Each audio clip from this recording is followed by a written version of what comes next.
आप भी उपयोगी हैं कहानी। शैलजा 7वीं में पढ़ती है। वह एक औसत छात्रा है। वह शायद ही कभी स्कूल मिस करती है। वह समय की पाबंद भी है। हालांकि उससे एक समस्या है। उसके साथ समस्या यह है कि वह रोज़ स्कूल पहुंचते ही घंटे गिनने लगती है। घर जाने के लिए उत्सुक ऐसा इसलिए नहीं है क्योंकि उसे स्कूल और पढ़ाई पसंद नहीं, उसे सब कुछ पसंद है। हालांकि वह हर रोज़ सुबह की सभा अवकाश, दोपहर के भोजन के अंतराल, दोपहर के अवकाश से डरती है क्योंकि खैर इसके कारण कई हैं। सबसे पहले वह स्कूल में नहीं है क्योंकि उसके पिता की स्थानांतरण के कारण वह हाल ही में इस शहर में स्थानांतरित हुए हैं।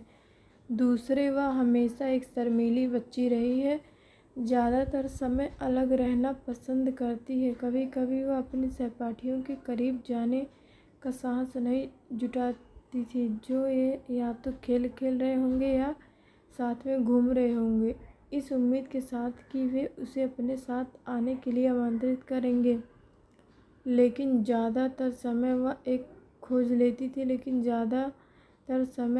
एक ऐसी जगह ढूंढ लेती थी जहां वह जा सके, बस खुद के साथ बैठ सके। नतीजतन उसका कोई दोस्त नहीं है। तीसरा, वह अपनी कमज़ोर दृष्टि के कारण पहने जाने वाले चश्मे के बारे में सोचती रहती है।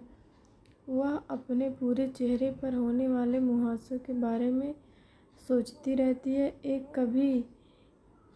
सभी कारण शैलजा के उद्देश्य को इस अर्थ में मदद नहीं करते हैं कि अन्य छात्र उसके साथ दोस्ती करने के लिए उत्सुक नहीं हैं।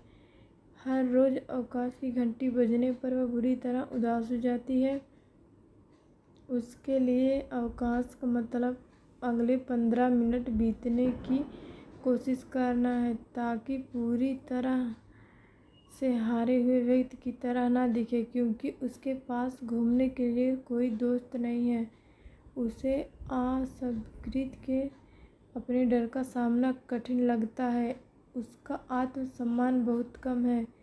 वह अक्सर सोचती है, मैं मजाकिया दिखती हूँ, मैं शर्मीली और अर्चित हूँ, मुझे अन्य छात्रों से संपर्क करने में कोई विश्वास नहीं है। इसके अलावा दूसरे मुझसे बात क्यों करना चाहेंगे? मैं सिर्फ एक साधारण लड़की हूँ जिसमें कोई खास गुण नहीं है। यह दिनचर्या दिन ब दिन दोहराई जाती है। सुबह के अवकाश के लिए, दोपहर के भोजन के लिए, जो कि एक लंबा ब्रेक होने के कारण और भी बुरा है, और दोपहर के अवकाश के लिए वह अंतिम अवधि के बाद अंतिम घंटी के लिए घंटों और मिनटों की गिनती करती है। फिर वह आनन फानन में स्कूल से बाहर निकल जाती है। वह घर पहुंचकर बहुत खुश और राहत महसूस कर रही है। उसके माता पिता को इस बात की कोई जानकारी नहीं है कि वह स्कूल में कैसे महसूस करती है। इस तरह 2 महीने बीत गए। इस पूरे समय में उनके इतिहास के शिक्षक उन्हें बहुत करीब से देख रहे हैं। एक दिन लंच ब्रेक के दौरान उसे बुलाती हैं और कहती हैं, प्रिय, मुझे पता है कि तुम आत्मसम्मान में कम हो। तुम्हें लगता है कि तुम किसी काम के नहीं हो। तुम्हें लगता है कि तुम सुंदर नहीं हो। तुम्हें लगता है कि तुम्हारे पास कोई खास गुण नहीं। यही वजह है कि कोई आपसे दोस्ती नहीं करना चाहता। बहरहाल मामला या नहीं, ज़रा सोचिए, अगर आपकी कोई कीमत नहीं होती तो भगवान आपको धरती पर ना भेजते।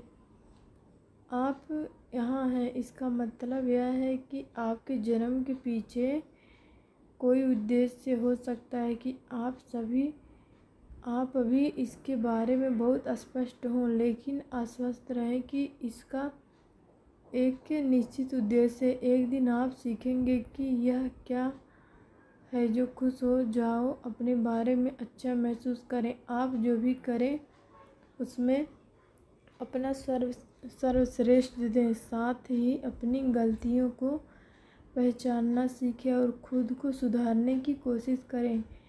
यह आपको मजबूत बनाने में मदद करेगा। शैलजा समझ गई कि उसके शिक्षक का क्या मतलब है। उस दिन के बाद से उसने अपनी कमियों या कमजोरियों को दूर करने का निरंतर प्रयास किया है। आज वह आत्मसम्मान वाली एक बदली हुई व्यक्ति है। वह इसके लिए अपने इतिहास के शिक्षक का बहुत एहसानमंद है।